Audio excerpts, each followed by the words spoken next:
तो पिछले बयान में मैं ये बता रहा था कि इल्मे तकसीर का क्या मुकाम है, और मैं गौसे आजम के खलीफा की बात कर रहा था। गौसे पाक ने फरमाया तो क्यों परेशान है?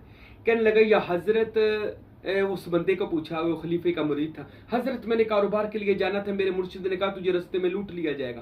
गौस पाक कहने लगे जा चला जा, नहीं लूटेंगे। अल्लाह अकबर। अब उसका जो खलीफा था वो तो देख रहा था गौस पाक का लूट लिया जाएगा। गौस पाक कहते नहीं लूटा जाएगा। अच्छा वो बंदा चला गया, नहीं लूटा गया, उसको कुछ भी नहीं हुआ, कोई नुकसान नहीं हुआ, वो माल लेकर वापस आ गया।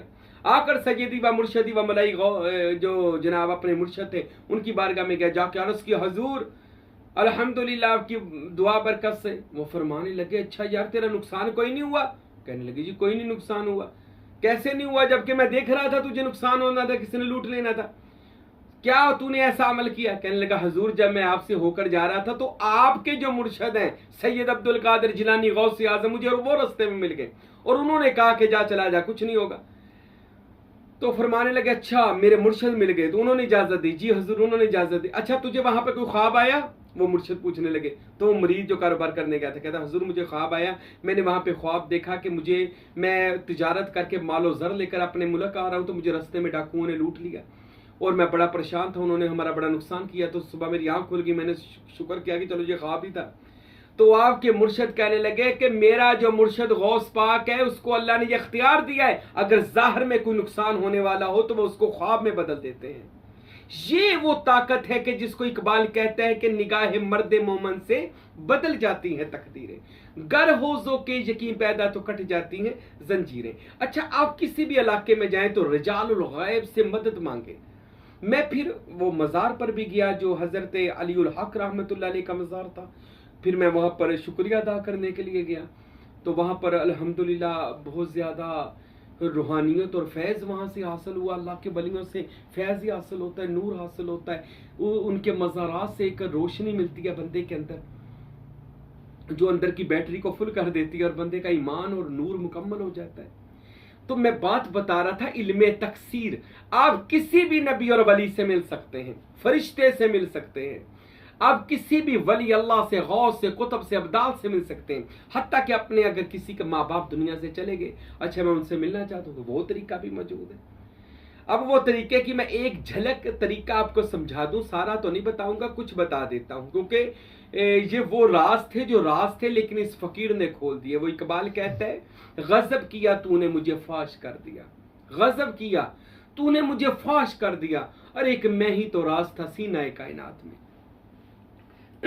एक मैं ही राज था सीना कायनात में। मैंने फिर भी वो सीना कायनात के राज आप लोगों के लिए, अपने मुरीदीन के लिए और उन लोगों के लिए भी खोले हैं जो लोग आज रूहानियत के मुनकर हैं और सिर्फ इल्मे ज़ाहिर को उठाकर फिरते हैं, कहते हैं ये देखो जी दुनियावी दीनी मसले मसाइल व इन्हों में दीन को ढूंढते हैं। अरे दीन को ढूंढना है तो मोहम्मद मुस्तफ़ा के कलब से ढूंढ, अली अल मुर्तज़ा के वो बातन के इल्म से ढूंढ, हुसैन इब्ने अली के किरदार से ढूंढ, अरे उनसे ढूंढ जिनके पास ये इल्मे लदुन्नी इल्मे मारिफत दीन इस्लाम की रूह मौजूद है, इस्लाम की पावर्स जिन लोगों के पास है, जो इस्लाम के हीरो हैं, हमारे आइडियल है, वो ये लोग हैं जिसे उम्मत के सूफिया औलिया कहा जाता है, जिन्होंने वो राज बताए जिससे आप नाकस से कामल हो सकते हैं और ये मिट्टी आपकी सोना बन सकती है। सुल्तान बाहू ने वो इल्म बयान किए। ये तो मैं कुछ बयान कर रहा हूं, बाकी मैं खास तो अपने उन लोगों को बयान करूंगा जो आएंगे, पूछेंगे, बैठेंगे, नहीं तो फिर जो दुनिया में हो रहा है कर ही जाएं। पर वो तरीके जो सुल्तान साहब ने बताए हैं, आप मिल सकते हैं अंबिया और औलिया से। एक तरीका आपको बता देता हूँ, आपने कैसे मिलना है किसी नबी और वली से।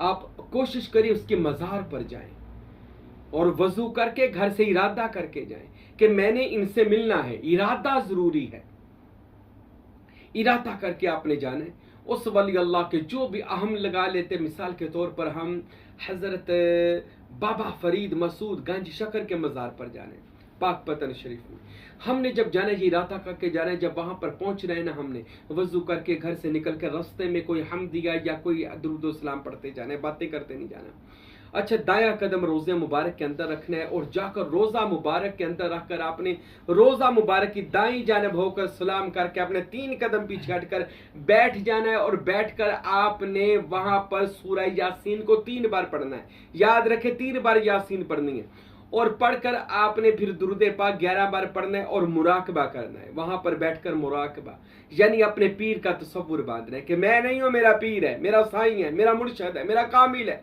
उसके बाद सीने पर इस्म मोहम्मद जो मैंने बताया है, दिल पर इस्म अल्लाह ज़ात 5-5 10-10 मिनट जो तसव्वुरात की मशक़ें करें ताकि आपका बातन जिंदा, आपके बातन की मुलाकात उस वली के बातन से हो जाए। फिर आपने वो पढ़ने के बाद करने के बाद तसव्वुरात, पहले यासीन पढ़नी है 3 बार, दुरूद शरीफ 11 बार, फिर उसको फिर अहले मज़ार की तरफ रजू करना है। अस्सलामु अलैका या बाबा फरीद मसूद गंजे शकर रहमतुल्लाह। आप 22 इलाकों के कुतुब हैं, याद रखें, और वलियों में राजा के नाम से मशहूर है। आपने बाबा फरीद को सलाम करना है और अर्ज करना है या फरीदुद्दीन गंज शकर ओह ज़ीरो, या फरीदुद्दीन गंज शकर ओह ज़ीरो, हाजिर हो। आपने इसको तकरार को बार बार करना है, 11 बार कर ले, ज्यादा भी नहीं करनी, आखिर 14 बार होती है, इससे ज्यादा 14 बार भी नहीं करते, 11 के बार काफी है। करके आपने खामोशी के साथ बाबा फरीद की रूह की तरफ मतवज्जा, रोजे की तरफ मतवज्जा होना है। तो बाबा फरीद का बातन आपके बातन के साथ कॉन्टेक्ट हो जाएगा। बोलना नहीं है मुंह से, बस जरा मुराकबे में जाकर उनसे मुलाकात करने की कोशिश करनी है। अल्लाह की कसम, आपके अंदर एक ऐसी एनर्जी बातन में दिमाग के अंदर मौजूद है। अगर आप वली अल्लाह की तरफ रजू करेंगे, दिमाग के साथ सोचेंगे, वो भी आपके साथ राब्ते में आ जाएगा। अल्लाह ने आपके दिमाग में बड़ी वैसे ताकत पैदा की, अल्लाह करे कभी हमें अपनी ताकत का अंदाजा हो जाए इसकी ताकत क्या है। अगर ये किसी के बारे में अपने दिमाग में ही आप रोजाना, एक मैं ये बात बताने से पहले आपको बता दूं, आपके दिमाग में ऐसी एनर्जी ताकत मौजूद है। अगर आप किसी बंदे को हासिल करना चाहते हैं, उससे मोहब्बत करते हैं, हासिल करना चाहते हैं, आप उसको हासिल करने की हर तरीके की कोशिश करें, नाकाम ना हो, यानी ना उम्मीद नहीं होना, कोशिश करनी शुरू कर दें। कोशिश करनी, कायनात की हर चीज आपको मिलाने की कोशिश शुरू कर देगी, हर चीज कायनात की। अगर आपका इरादा है कि मैंने उसको हासिल करना है, तो कायनात की हर शय इस चीज में मगन हो जाएगी कि उस चीज को हासिल करके इस बंदे के पास लाना है। आपके दिमाग के अंदर ऐसी एनर्जी मौजूद है। अगर आप किसी बंदे के बारे में बहुत ज्यादा सोचना शुरू कर दें कि वो बंदा मेरे पास आ जाए, लगातार सिर्फ सोचे, पढ़े कुछ भी ना, सिर्फ रोजाना सोच ले, एक दिन वो बंदा आपके पास आ जाएगा। ये आपके पास ऐसी ऐसी पावर समझ, और ऐसा तो हो ही नहीं सकता आप अल्लाह के बारे में सोचे और अल्लाह को खबर ना हो। फौरन अल्लाह के वली हो, नबी हो, आप जब उसके बारे में सोच यानी तफक्कुर करेंगे, सोचेंगे, और ख्यालात के तफक्कुर, पाकीज़गी और ख्यालात के यकसू होने का नाम ही तो सारा फकीरी है, इसी का नाम तफक्कर है। अच्छा, जब बंदा आप इस रास्ते पर, इस मुकाम पर पहुंचेंगे ना तसव्वुर यानी तसव्वुर के, और आप उस वली की तरफ ध्यान करेंगे, वो वली आपके साथ रजू करेगा, वो वली आपके साथ राब्ता करेगा, फौरन वहीं पर आपके अंदर ही अंदर से बातन ही बातन में आपसे उसकी बात शुरू हो जाएगी। ये आपके दिमाग की मैंने हल्की सी ताकत बताई। अगर आप कभी इस दिमाग को इस रास्ते पर भी लेकर आए तो आपको पता चलेगा कोई चीज आपसे दूर नहीं है। और ये भी मैं एक नुक्ता बता दूं अल्लाह तक जाने के लिए कोई मादी सफर की जरूरत नहीं है, दुनियावी सफर। अल्लाह तक जाने के सिर्फ अकली सफर है, जहनी रूहानी सफर है। एक कदम की मुसाफत भी नहीं है अल्लाह तक जाने की, सिर्फ एक ख्याल है जो आपको अल्लाह के कुर्ब में ले जा सकता है।